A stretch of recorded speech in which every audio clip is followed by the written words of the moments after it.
Hi all, welcome to my channel Vasu చిన్ని diaries. So ఇది వచ్చేసి వెడ్నెస్డే తీసిన వ్లాగ్ అనమాట. వ్లాగ్ ఏం కాదు, జస్ట్ నేను ఆ రోజు ఏమేమి కుక్ చేశాను, ఏమేమి మేము లంచ్కి, బ్రేక్ఫాస్ట్కి అండ్ స్నాక్ లైక్ స్వీట్ చేశాను, అది కూడా పెట్టాను అనమాట. సో ఇక్కడ వచ్చేసి నేను లంచ్ కోసం మార్నింగే ప్రిపేర్ చేసేస్తాను, ఎందుకంటే మా హస్బెండ్ ఆఫీస్కి వెళ్ళాలి. సో ఆయనకి లంచ్ పెట్టాలి కాబట్టి నేను మార్నింగ్ లేవగానే కర్రీ ప్రిపేర్ చేసేస్తున్నాను అనమాట. దానికోసం అని చెప్పేసి ఆనియన్స్, టొమాటో, మిర్చి అండ్ ఈరోజు వచ్చేసి నేను మునక్కాయ అండ్ ఎగ్స్ అనమాట, మునక్కాడ ఎగ్స్ కర్రీ చేశాను ఆ రోజు. సో దానికి కావాల్సినంత వరకు ఆనియన్స్ అండ్ టొమాటో కట్ చేసుకుంటున్నాను. యాక్చువల్లీ టొమాటో వేసుకోకుండా ప్రాన్స్ వేసుకుంటే ఇంకా బాగుంటుంది, ప్రాన్స్, మునక్కాయ అండ్ ఎగ్. సో అది గోదావరి స్టైల్ కాంబినేషన్ అనమాట, మా స్టైల్ అది చాలా చాలా బాగుంటుంది. బట్ నా దగ్గర ప్రాన్స్ లేవు ప్రజెంట్, సో నేను ఒక 2 టమాటోస్ వేసేసి చేసేసాను. ఇది బాగానే వచ్చింది, బట్ ప్రాన్స్ వేసుకుంటే ఇంకా చాలా చాలా బాగుంటుంది అనమాట. అండ్ అది కూడా నేను ఒకసారి చూపిస్తాను ఎలా చేస్తామనేది. ప్రాన్స్ చాలా బాగుంటుంది. విలేజ్కి వెళ్ళినప్పుడు తెచ్చుకుంటాం మేము, ఇక్కడ దొరుకుతాయి కానీ నాకు తెలియదు, నేను క్లీనింగ్ ఎప్పుడు చేసుకోలేదు. సో ఊరు వెళ్ళినప్పుడు మా దగ్గర ఇస్తారనమాట, పంపిస్తారు అంతే. అండ్ అలాగా నేను ఇక్కడ కట్టింగ్స్ అనేవి చేసుకుంటూ ఉన్నాను. నేను ముందేమి కట్ చేసుకొని పెట్టుకోను, లైక్ ఈ మునక్కాయ యాక్చువల్లీ కట్ చేసుకొని పెట్టుకోవచ్చు. నేను ముందు రోజు నైటే తీసుకొచ్చాను, పాప కొంచెం ఏడవడము అలా ఉండడము, నేను పడుకుని పోయాను అనమాట దాంతో పాటు. సో ముందు రోజు నేనేమీ కట్ చేసుకోలేదు మునక్కాయ, సో అప్పుడే కట్ చేసుకున్నాను. ముందు కట్ చేసుకుంటే ఏంటి అంటే మనకి కొంచెం ఫ్రెష్గా ఉంటుంది, లేదు అంటే అది కొంచెం వాడిపోయినట్టు అయిపోతుంది అనమాట, కొంచెం మెత్తబడిపోయినట్టు వాడిపోయినట్టు ఉంటుంది, అలా ఉంటుంది అదనమాట. అండ్ ఆ రోజు నేను బ్రేక్ఫాస్ట్కి వచ్చేసి ఉప్మా ప్రిపేర్ చేశాను, సన్నరవ ఉప్మా చేశాను. సన్నరవ ఉప్మా అనేది అందరూ ఒకలా చేసుకుంటారు, నేను ఎలా చేశారనేది కూడా చూపిస్తాను అనమాట. సో కుకింగ్ అనేది అందరికీ వచ్చిందే, like every married women or a అమ్మాయి అయినా చేస్తుంది. బట్ కొన్నిసార్లు ఏమవుతుందండి, కొంతమంది చదువుల విషయంలో కానీ, లేదా జాబ్స్ చేస్తున్నామని, లేదా మాకు రాదు అన్నట్టు పక్కన ఉండిపోతారు. బట్ మనం నేర్చుకుంటేనే నెక్స్ట్ లైఫ్ సర్వే అవ్వగలం. అమ్మాయి అయినా అబ్బాయి అయినా కుకింగ్ అనేది చాలా ఇంపార్టెంట్, మెయిన్ రోల్ అనమాట మన లైఫ్లో. ఎందుకంటే ఎక్కడికి వెళ్ళినా మనము కుకింగ్ అనేది వస్తే మనం ఎక్కడికి వెళ్ళినా సర్వే అవ్వగలుగుతాము. ఏ చిన్నదో పెద్దదో, చిన్నగా లైక్ సింపుల్గా అయినా ఆనియన్, టొమాటో, పచ్చిమిర్చి ఆర్ కూరగాయ వేసేసి ఉప్పు కారం పసుపు వేసేస్తే సరిపోతుంది, అలా చేసినా సరిపోతుంది, ఏ కర్రీ అయినా సరే. సో మన కుకింగ్ అనేది కంపల్సరీ నేర్చుకుంటే ఎక్కడికి వెళ్ళినా సరే మనం సర్వైవ్ అయిపోతాం అనమాట. నాట్ ఓన్లీ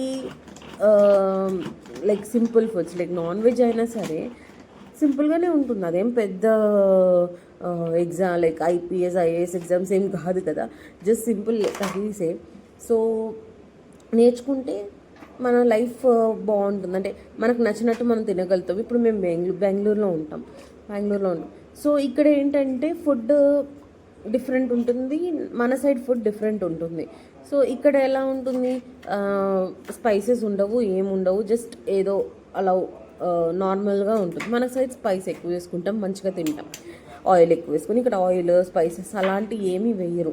అండ్ టిఫిన్స్ వచ్చేసి ఇడ్లీ అంటే ఇడ్లీ మనం ఎట్లా చేసుకుంటాం, రవ్వ వేసుకొని రవ్వతో కలుపుకొని చేసుకుంటాం. ఇక్కడ అలా ఉండదు, దోశ పిండితో ఇడ్లీ వేసేస్తారు, అంటే అది ఒక రబ్బర్ లాగా ఉంటుంది అనమాట. ఇడ్లీ టెక్స్చర్ అనేది రబ్బర్ టైప్లో ఉంటుంది, మన రవ్వ వేసి పొడి ఆడితే అలా ఉండదు అనమాట. సో డిఫరెన్స్ అనేది చాలా ఉంటుంది, మనం తినలేము ఇక్కడ టిఫిన్స్ కూడా. లైక్ ఒక్కొక్క రేట్స్ కూడా చాలా దారుణంగా ఉంటాయి. నార్మల్ ఒక ఇద్దరు వెళ్తే ఖచ్చితంగా 300 అవుతుంది, 200 to 300 అవుతుంది. అదే మనకి హైదరాబాద్, ఇప్పుడు ఇక్కడి నుంచి పోల్చుకుంటే హైదరాబాద్ చాలా బెటర్ టిఫిన్స్ విషయంలో. Tiffins not only tiffins, food విషయంలో అండ్ కాస్ట్ ఆఫ్ లివింగ్ కూడా అక్కడ చాలా బెటర్. ఎందుకంటే నేను పుట్టి పెరిగిందంటే హైదరాబాద్, నాకు సో తెలుసు. సో హైదరాబాద్లో ఫుడ్ విషయంలో మనం కాంప్రమైజ్ అవ్వాల్సిన పనే లేదు, ఎక్కడంటే అక్కడ దొరుకుతుంది మనకి. కానీ ఇక్కడ అలా కాదు, మనకు కంపల్సరీ ఫుడ్ ప్రిపేర్ చేయడం అనేది ఖచ్చితంగా రావాలి. అండ్ నాన్ వెజ్ విషయానికి వస్తే ఇక్కడ అన్నీ దొరుకుతున్నాయి ప్రజెంట్ అయితే, బట్ క్లీనింగ్ అనేది రావాలి. నాకు అదే రాదు, నేర్చుకోవాలి అది మెల్లగా. నాకు అదో రకమైన ఆ స్మెల్కి వామిటింగ్ వస్తున్న సెన్సేషన్స్ వస్తూ ఉంటాయి అనమాట. సో క్లీనింగ్ ఒక్కటి నేర్చుకోవాలి, లైక్ ఫిష్ కానీ ప్రాన్స్ కానీ అవి క్లీనింగ్ నేర్చుకోవాలి. చికెన్ మటన్ అది నార్మల్లీ చేసేసుకుంటాం క్లీన్ చేసుకొని, బట్ ఫిష్ అండ్ ప్రాన్స్ మనకి కొద్దిగా క్లీనింగ్ అనేది కొంచెం ఇబ్బందే చేయడము.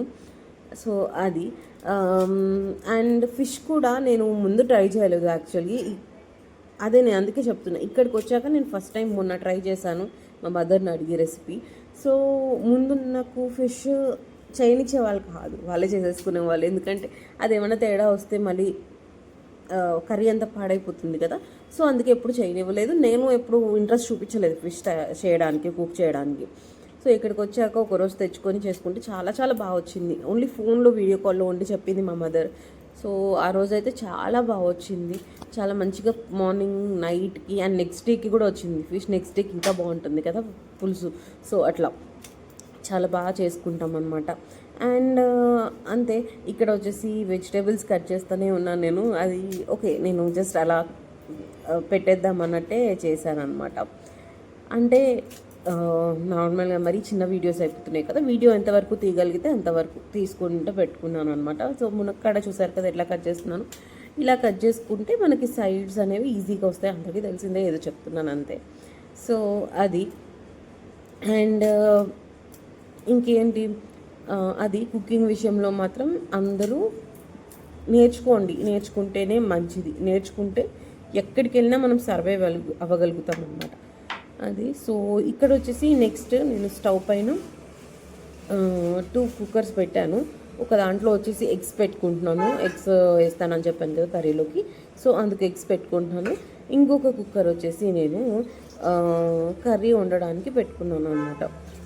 సో ఎగ్స్ కోసం వాటర్ వేసేసి కుక్కర్ పెట్టేసుకుంటున్నాను. అండ్ కర్రీ కోసం వచ్చేసి కొద్దిగా ఆయిల్ అండ్ డైరెక్ట్ ఉల్లిపాయలు వేసేసుకొని పచ్చిమిర్చి వేసుకొని దాన్ని బాగా ఎర్రగా వచ్చేలాగా, లైక్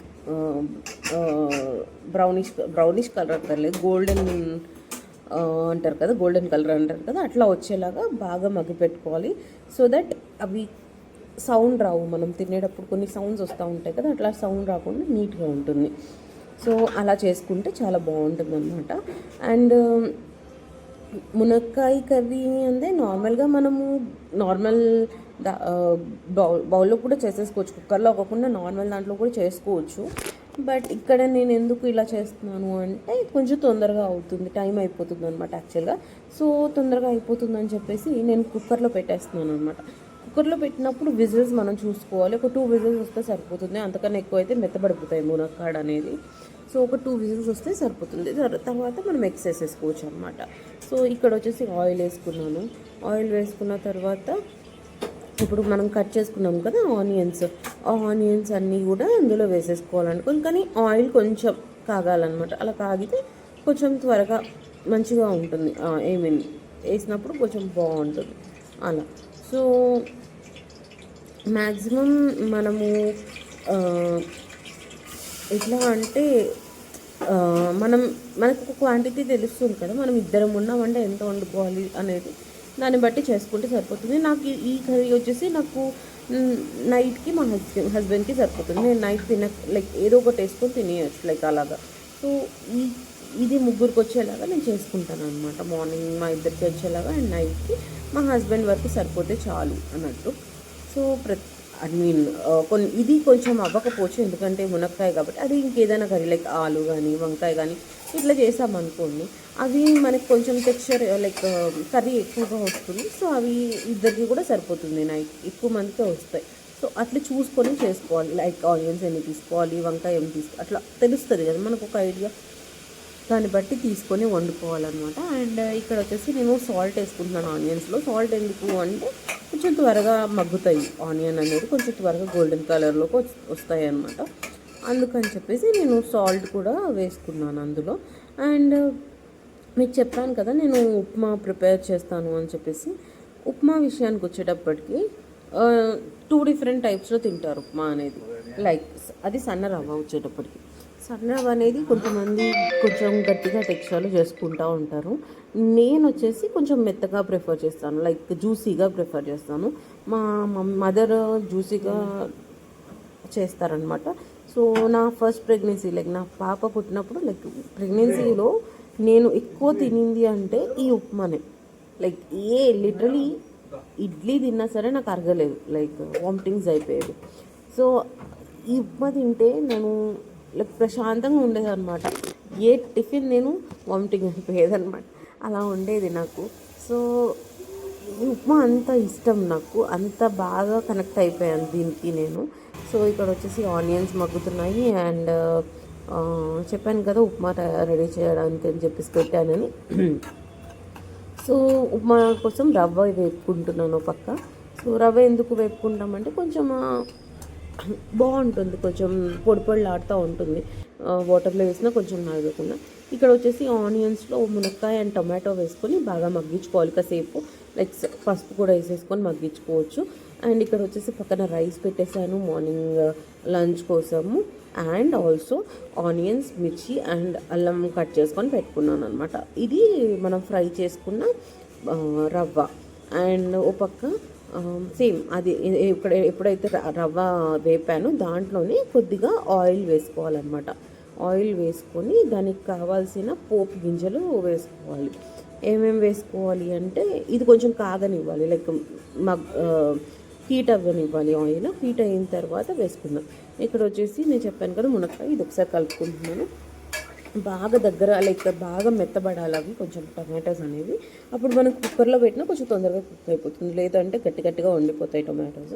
సో ఇక్కడ వచ్చేసి ఆయిల్లో నేను ఫస్ట్ ఆవాలు, జీలకర్ర, శనగపప్పు, మినప్పప్పు వేసుకుంటున్నాను. పొట్టు మినప్పప్పు అంటారు కదా, అట్లా అది వేసుకున్నాను. వేసుకుంటే కొంచెం బాగుంటుంది ఫ్రై, దాంట్లో ఉప్మాలో తినడానికి బాగుంటాయి పప్పులు. అండ్ అవి యాక్చువల్లీ నేను అన్నిట్లో వేస్తాను, ఫ్రైస్లో కానీ ఇందులో కానీ. సో బాగుంటుంది పొట్టు మినపప్పు. అండ్ ఆల్సో లాస్ట్లో కొద్దిగా కరివేపాకు కూడా వేసుకుంటాను, కొంచెం కరివేపాకు, పచ్చిమిర్చి అండ్ అల్లం పీసెస్ కట్ చేసి అంటాను ఇందాక నేను. సో ఆ అల్లం పీసెస్ కూడా వేసుకోవాలన్నమాట అది. సో వీటిని బాగా వేగనివ్వాలి. ఇవి కొంచెం బాగా వేగిన తర్వాత దీంట్లో మనము కొద్దిగా వాటర్ పోసుకుంటాం, లైక్ నాట్ కొద్దిగా, మనం ఎంతైతే రవ్వ తీసుకున్నామో దానికి 3 టైమ్స్ కానీ 4 టైమ్స్ కానీ, అది మీ ఇష్టం. అంటే ఎంత జ్యూసీగా కావాలంటే అంత జ్యూసీగా చేసుకోవచ్చు. అదే మీరు ఒకదానికి 2 గ్లాసెస్ పోసారు అంటే అది గట్టిగా అయిపోతుంది. దానికి బదులు 3 కానీ 4 కానీ ఇంకా మీ ఇష్టం. అది మీరు ఎంత వాటర్ పోసుకుంటే అంత జ్యూసీగా వస్తుంది అన్నమాట అది. అండ్ ఇక్కడ పక్కన వచ్చేసి నేను ఎగ్స్ బాయిల్ చేసుకున్నాను కదా, ఎగ్స్ని పీల్ అవుట్ చేసుకుంటున్నాను అనమాట. సో ఎగ్స్ ఇట్లా కాకుండా ఎగ్స్ వేసుకున్నప్పుడు ప్రాన్స్ వేసుకుంటేనే చాలా టేస్టీగా ఉంటుంది. నేను ప్రాన్స్ని చాలా మిస్ అయ్యాను ఆ రోజు, నాకు ప్రాన్స్ అంటే చాలా ఇష్టం అనమాట. సో ఇక్కడ వచ్చేసి వాటర్ వేసుకున్నాను అండ్ కొంచెం మరగనివ్వాలన్నమాట. బాగా బాయిలింగ్ వచ్చిన తర్వాత అప్పుడు మనం రవ్వ వేసుకుంటాము. ఇక్కడ వచ్చేసి పసుపు కారం వేసుకున్నాను. కారం కొద్దిగా ఎక్కువ అయింది, బట్ స్టిల్ నో ఇష్యూ, తిన్నా. సో అది. అండ్ ఒక పక్కన బాయిల్ అయిన వాటర్ అనేవి చాలా బాయిల్ అయిపోతున్నాయి. సో ఇప్పుడు ఇందులో నేను రవ్వ కూడా వేసేసుకున్నాను. అంతే, ఉప్మా రెడీ అయిపోతుంది. అది ఒక 2 to 3 minutes మగ్గబెడితే సరిపోతుంది. అంటే ఉప్మా రెడీ అయిపోయినట్టే. నెక్స్ట్ వచ్చేసి కర్రీ కూడా మనం చెప్పాను కదా కర్రీ విజిల్ పెట్టుకున్నాను అని చెప్పేసి, అది విజిల్స్ వచ్చిన తర్వాత తీసేసి ఒక 2 ఎగ్స్ ఏదైతే ఉడకపెట్టుకున్నారో ఎగ్స్ అవి కూడా వేసేసాను అనమాట. అవి ఓకే, ఆ ఎగ్స్ ఎట్లా వేసాను అంటే ఫస్ట్ దాన్ని ఫ్రై చేసుకున్నాను పసుపు ఆయిల్లో. ఇట్లా బాగా రెడ్డిష్ కలర్లో, లైక్ బాగా కలర్ఫుల్గా వచ్చేయాలి, గోల్డ్ కలర్ టైప్లో అనుకోండి. ఇంకా బాగా వేగాలన్నమాట, అప్పుడే మనకి తినడానికి బాగుంటాయి. ప్లెయిన్గా కూడా వేసేసుకోవచ్చు, కానీ ఇలా చేసుకుంటే ఏంటి అంటే బాగుంటుంది తినేటప్పుడు, కొంచెం ఆ టెక్స్చర్ అనేది చాలా బాగుంటుంది అనమాట. సో మా సైడ్ ఇట్లా వేపుకొనే చేసుకుంటాము. వేసుకునే వాళ్ళు వేసుకుంటారు, వేసుకొని వాళ్ళు వేసుకోరు, అది వాళ్ళ ఇష్టం అనమాట. ఎవరి ఇష్టం వాళ్ళు వచ్చినట్టు, లైక్ వాళ్ళకు వచ్చినట్టు వాళ్ళు వండుకోవచ్చు అలాగా. సో ఇక్కడ వచ్చేసి నేను బాగా ఫ్రై చేసుకొని ఈ ఫ్రై చేసుకున్న ఎగ్స్ని నేను అందులో కర్రీలో వేసేసాను. యాక్చువల్లీ 2 ఎగ్సే ఉన్నాయి, మా పాప కోసం సపరేట్గా అయిపోయింది, తర్వాత ఉడకపెట్టుకొని పెట్టుకుంటాను అనమాట అలాగా. సో ఎగ్స్ కన్సంప్షన్ అనేది డైలీ ఉన్న ప్రాబ్లం లేదు, అండ్ రోజుకు ఒకసారి లైక్ 1 బై డే ఉన్నా సరే బాగుంటుంది, మంచి ప్రోటీన్ కదా. So try to take eggs అనమాట. ఎగ్స్ బాగా ప్రిఫర్ చేయండి తీసుకోవడానికి. ఇక్కడ వచ్చేసి కర్రీలో వేసేసాను. కర్రీ కొంచెం దగ్గర పడేలాగా దాకా వదిలేస్తాను. అలాగా బాగా దగ్గర పడ్డ తర్వాత కర్రీ అనేది ఆఫ్ చేసేస్తాను. సో ఇక్కడ వచ్చేసి అది మగ్గుతూ ఉంటుంది. అండ్ నెక్స్ట్ నేను మీకు ఏం చూపిస్తానంటే స్వీట్ రెసిపీ అనమాట. ఏం రెసిపీ అంటే డబుల్ కమీటా. సో ఇది వచ్చేసి బ్రెడ్ని ఇలా స్లైసెస్ లాగా కట్ చేసుకున్నాను. ఆ రోజు actually evening sweet bread next డేకి డేట్ అయిపోతుంది, సో దానికోసం అన్నీ చేద్దాం అన్నట్టు స్టార్ట్ చేశాను. సో పక్కన బాండి పెట్టేసి అందులో కొద్దిగా ఆయిల్ వేసుకొని, కొద్దిగా ఏముందిలే డీప్ ఫ్రైకి సరిపడా ఆయిల్ వేసుకోవాలన్నమాట. సో దట్ బ్రెడ్ అనేది మంచి గోల్డెన్ బ్రౌనిష్ కలర్లోకి రావాలి. బ్రౌనిష్ కలర్, గోల్డ్ కూడా కాదు, బ్రౌన్ కలర్లోకి వచ్చేసేదాకా వాటిని బాగా వేపుకోవాలన్నమాట. సో ఇక్కడ ఆయిల్ వేసుకున్నాను. ఆయిల్ వేసుకొని ఆయిల్ బాగా కాగాలన్నమాట, హీట్ బాగా అవ్వాలి. ఈలోపు మనము ఈ బ్రెడ్ స్లైసెస్ ఏవైతే కట్ చేసుకున్నామో అవి మెల్లిమెల్లిగా ఒక్కొక్కటి ఆయిల్లో వేసుకుందాము. సో అది ఎంత సరిపోతే అంతవరకే వేపుకోండి. ఒకేసారి అన్నీ వేపుకున్నా అవి మళ్ళీ కట్ అయిపోతే మళ్ళీ మనకి టెక్స్చర్ అనేది చేంజ్ అయిపోతుంది కదా. సో బాగా అవి గోల్డ్ బ్రౌనిష్ కలర్ వచ్చేదాకా వేపుకుందాం అనమాట. యాక్చువల్లీ ఇదేమీ నేను చెయ్యాలి అన్నట్టు చేయలేదు, ఏదో అప్పటికప్పుడు గుర్తొచ్చింది బ్రెడ్ని చూసేటప్పటికి, సరే చేద్దాము అని స్టార్ట్ చేశాను. ఆ రోజు నా దగ్గర డ్రై ఫ్రూట్స్ లేవు, ఆయిల్ చాలా తక్కువ ఉంది. సో ఆయిల్ అయితే బుక్ చేసుకున్నాను, ఇంకా డ్రై ఫ్రూట్స్ ఏం బుక్ చేయలేదు, నేను మర్చిపోయాను. ఇంటికి వచ్చిన తర్వాత ఆయిల్ వచ్చిన తర్వాత డ్రై ఫ్రూట్స్ లేవని గుర్తొచ్చింది. సో నో ఇష్యూ, మనం ఎట్లయినా చేసుకోవచ్చు. తర్వాత ఏం చేశానంటే పాకం ప్రిపేర్ చేశాను. పాకంలో కొద్దిగా పాలు పోసుకున్నాను, పాలు అండ్ కొద్దిగా నెయ్యి, అండ్ దాంట్లోనే యాలకులు 2 వేసేసి ఈ బ్రెడ్స్ ఏవైతే మనము ఫ్రై చేసుకున్నామో ఆ బ్రెడ్ పీసెస్ కూడా అట్లా పేర్ చేసుకోవాలన్నమాట, కదపకూడదు. ఇంకా ఆ పాలంతా దానికి ఇంకిపోయేలాగా ఉంచేసేయాలి. అప్పుడు మనకి స్పెషల్ రెసిపీ అనేది రెడీ అయిపోతుంది. Thank you so much.